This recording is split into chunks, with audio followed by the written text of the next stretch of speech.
আসসালামু আলাইকুম এভরিওয়ান। আজকে আবার চলে এসেছি একটা নতুন রেসিপি নিয়ে। আজকে আপনাদের সাথে শেয়ার করব চিকেন ভেজিটেবল রোল। আমরা বেকারিতে সাধারণত যে সফট একটা রোল খেয়ে থাকি, সেই রোলটার রেসিপি আজকে আপনাদেরকে তৈরি করে দেখাবো। তাহলে চলুন ভিডিওটা শুরু করা যাক।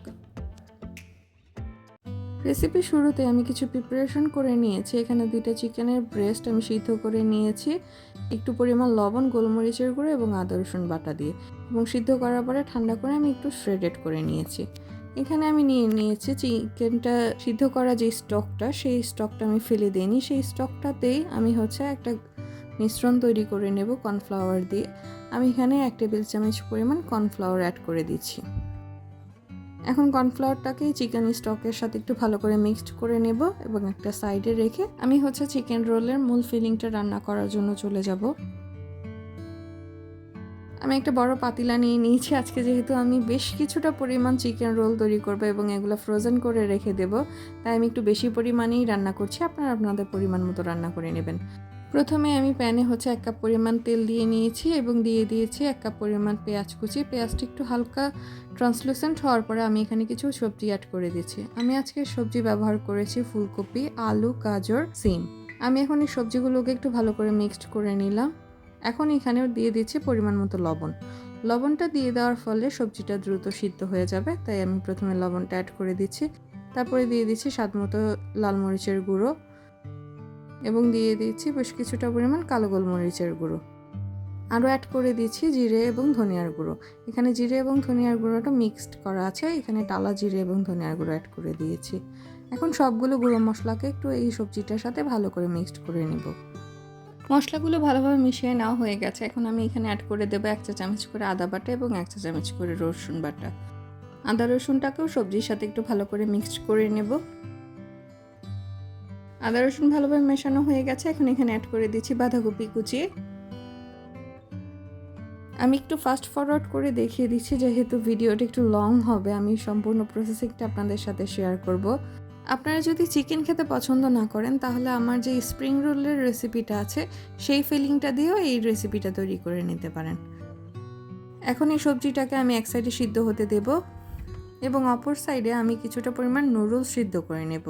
সাধারণত আমরা বেকারিতে যেই রোলগুলো খেয়ে থাকি, সফট রোলগুলো, সেগুলোতে নুডলস ব্যবহার করা হয়, তাই আমিও এখানে নুডলস ব্যবহার করছি। এখন আমরা ফুটন্ত গরম পানিতে নুডলসগুলো দিয়ে দিয়েছি। এখন নুডলসগুলো সিদ্ধ হলে আমরা ছেঁকে নেব এবং পরবর্তীতে সবজির মিশ্রণটাতে অ্যাড করে দেব। নুডলসগুলো ভালোভাবে সিদ্ধ হয়ে গেছে। এখন আমি এই পানিটা ঝরিয়ে নুডলসগুলোকে উঠিয়ে নিচ্ছি একটা প্লেটে।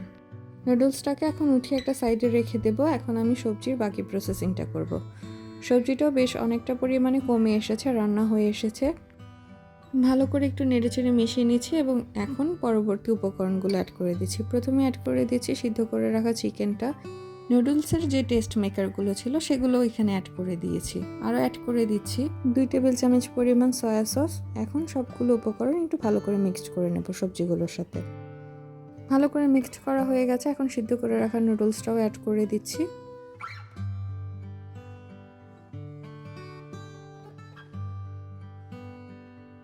সব কিছু ভালোভাবে মেশানো হয়ে গেছে। এখন আমি এখানে অ্যাড করে দিচ্ছি গরম মশলার গুঁড়ো। আপনারা পছন্দ না করলে স্কিপও করতে পারেন। আর প্রথমেই যেই চিকেন স্টকের সাথে একটা মিশ্রণ তৈরি করে রেখেছিলাম কর্নফ্লাওয়ারের, সেই মিশ্রণটা দিয়ে দিচ্ছি এখানে বাইন্ডিংয়ের জন্য। এখন সমস্ত উপকরণগুলোকে একটু ভালোভাবে মিশিয়ে নিলেই তৈরি হয়ে যাবে আমাদের চিকেন ফিলিংটা। আমাদের চিকেন রোলের ফিলিংটা তৈরি হয়ে গেছে। এখন রোলের শিটগুলো তৈরি করার জন্য আমরা একটা মিশ্রণ তৈরি করে নেব। তাই প্রথমে একটা বড় লার্জ বোলে আমরা 4টা ডিম নিয়ে নিচ্ছি। একটু বড় সাইজের ডিমগুলো ব্যবহার করার চেষ্টা করবেন।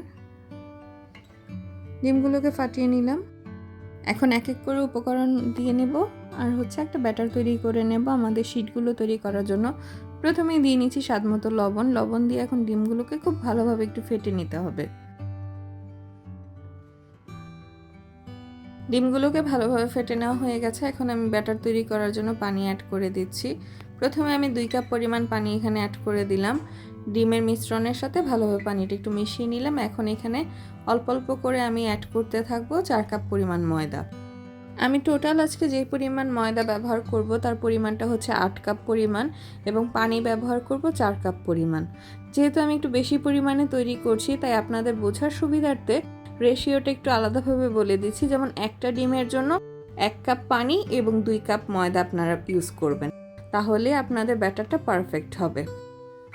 প্রথমে 2 কাপ পানি অ্যাড করেছিলাম, এখন বাকি 2 কাপ পানি এখানে অ্যাড করে দিচ্ছি এবং বাকি যে 4 কাপ ময়দা ছিল সেটাও এখানে অ্যাড করে দেব।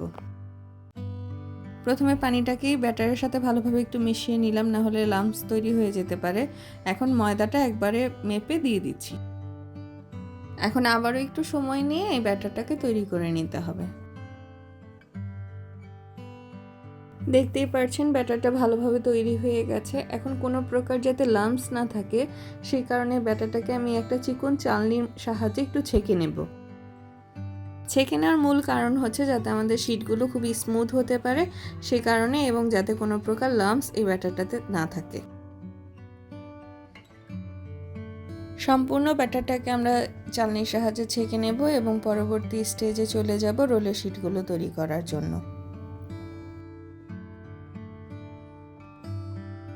এখন আমরা চিকেন রোলের শিটগুলোকে তৈরি করে নেব, তাই একটা ফ্রাই প্যানে কিছু পরিমাণ তেল দিয়ে প্রথমে একটু ব্রাশ করে নেব, তারপরে একটা টিস্যুর সাহায্যে এই অতিরিক্ত তেলটাকে একটু মুছে নেব।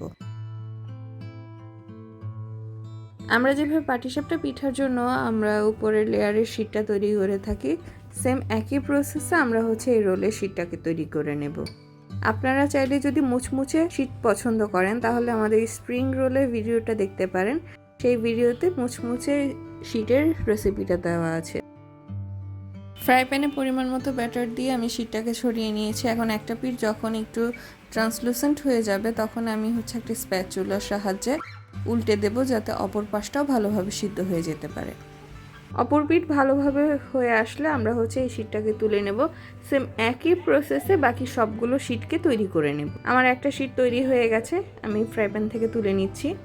রোলের শিটগুলো তো তৈরি হয়ে গেছে। এখন আমরা রোলগুলোকে বাইন্ডিং করার জন্য যে একটা ব্যাটার তৈরি করার দরকার হয় সে একটা ব্যাটার তৈরি করে নেব। এখানে আমি পরিমাণ মতো ময়দা নিয়ে নিয়েছি এবং পরিমাণ মতো পানি দিয়ে এটাকে মিশ্রণটাকে তৈরি করে নেব। ভালোভাবে একটু আঠালোভাবে তৈরি করে নিতে হবে এই মিশ্রণটা, যাতে এটা বাইন্ডিংয়ের কাজ করে। এটা আমাদের রোলের ভিতরে আঠার মতো কাজ করবে। আমাদের রোলের আঠাটা তৈরি হয়ে গেছে। এখন আমি একটা রোল তৈরি করে আপনাদেরকে দেখিয়ে দিচ্ছি। আমি একটা শিট প্রথমে নিয়ে নিলাম, পরিমাণ মতো চিকেন ফিলিংটা দিয়ে দিয়েছি। এখন চারো সাইডে এই ব্যাটারটাকে একটু ব্রাশ করে দেব। আমি হাতের সাহায্যেই ব্রাশ করে দিচ্ছি, এখানে আর ব্রাশ ইউজ করলাম না। এখন কিভাবে ফোল্ড করছি সেই ফোল্ডিংটা একটু আপনারা সঠিকভাবে লক্ষ্য করে দেখে নিন। ভালোভাবে একটু ফোল্ড করে আমি একটু টাইটভাবে এই রোলটাকে পেঁচিয়ে নিচ্ছি। আমাদের একটা রোল তৈরি হয়ে গেল। সেম একই প্রসেসে বাকি সবগুলো রোল আমরা তৈরি করে নেব। আমি বেশ অনেকগুলো রোল তৈরি করে নিয়েছি। আমি যে ব্যাটারটা তৈরি করেছিলাম শিটগুলো তৈরি করার জন্য, সেখান থেকে 1 কাপ পরিমাণ ব্যাটার আমি উঠিয়ে রেখেছিলাম এই রোলগুলোকে কোট করার জন্য। রোলগুলোকে এই ব্যাটারটাতে চুবিয়ে আমি এখানে বিস্কিটের গুঁড়ো নিয়ে নিয়েছি। আমি আজকে টোস্ট বিস্কুট ইউজ করছি। আপনারা চাইলে এখানে ব্রেড ক্রাম্বসও ইউজ করতে পারেন, কিন্তু সাধারণত বেকারিতে ওরা টোস্ট বিস্কিটের গুঁড়োটাই ব্যবহার করে, তাই আমি টোস্ট বিস্কিটের গুঁড়োটা দিয়ে এটাকে কোট করে নিচ্ছি। এখন সেম একই প্রসেসে বাকি সবগুলো রোলগুলোকে আমি এভাবে কোট করে নেব। রোলগুলোকে এভাবে কোটিং করার পরেই আপনারা ফাইনালি ডিপ ফ্রিজে রেখে ফ্রোজেন করতে পারেন। আপনারা 1 থেকে 1.5 মাস পর্যন্ত এই রোলগুলোকে এনজয় করতে পারেন ডিপ ফ্রিজে রেখে ফ্রোজেন করে। এখন চলে আসলাম রোলগুলোকে ভেজে নেওয়ার প্রসেসিংয়ে। এখন শুধু ডুবো তেলে রোলগুলোকে ভেজে নিলেই হবে। গোল্ডেন ব্রাউন করে ভেজে নিলেই তৈরি হয়ে যাবে বেকারি স্টাইলের চিকেন রোল। মিডিয়াম হাই ফ্লেমের রোলগুলোকে ভেজে নিতে হবে। আমি উল্টে পাল্টে নিচ্ছি। যখন দেখবো হালকা ব্রাউন কালার চলে এসেছে তখন আমি রোলগুলোকে তেল থেকে ছেঁকে তুলে নেব। হালকা ব্রাউন কালার চলে এসেছে, রোলগুলো তৈরি হয়ে গেছে। এখন তেল থেকে ছেঁকে তুলে নিচ্ছি। তাহলে দেখে নিলেন কত সহজেই তৈরি হয়ে গেল চিকেন রোল। বাহির থেকে ক্রাঞ্চি এবং ভিতর থেকে সফট, খুবই টেস্টি একটা রোল। আমি এখন একটা রোল আপনাদেরকে কেটে দেখিয়ে দিচ্ছি কত সুন্দর হয়েছে ভেতর থেকে। দেখুন কত পারফেক্ট হয়েছে রোলটা।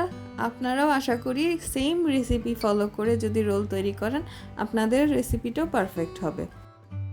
আমি চেষ্টা করব ভবিষ্যতে আরও এরকম রেসিপি আপনাদের সাথে শেয়ার করার জন্য। আর আজকের রেসিপিটা যদি ভালো লাগে আপনার ফ্রেন্ডস অ্যান্ড ফ্যামিলির সাথে শেয়ার করবেন, আমাদের ভিডিওটাকে লাইক করবেন এবং চ্যানেলটাকে সাবস্ক্রাইব করে আমাদের পাশেই থাকবেন।